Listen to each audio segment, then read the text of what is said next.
Inilunsad ng National Kidney and Transplant Institute ang bagong kagamitan at modernong teknolohiya para mas mabilis na matukoy ang kondisyon ng cancer sa katawan ng tao.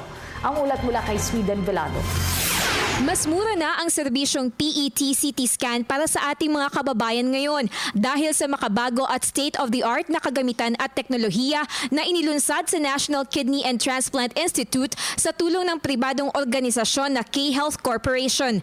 Ito ang unang pagkakataon na magkaroon ang isang government hospital ng ganitong kagamitan. The strength here or the main indication for a PET-CT scan is for staging.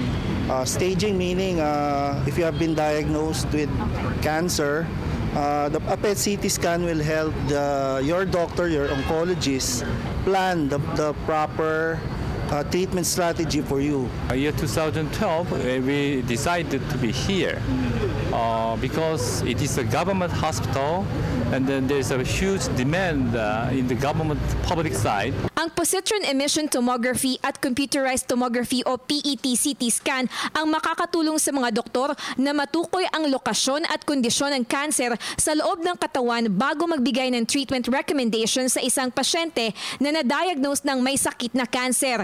Magagamit din ang mga kagamitan para malaman ang epekto ng ginagawang treatments sa cancer patients. Ayon sa NKTI, mas mura ang PET-CT diagnosis nila dahil sa halagang 49,000 pesos to 59,000 pesos kung ikukumpara sa mga pribadong ospital sa bansa na umaabot sa 68,000 pesos hanggang 75,000 pesos.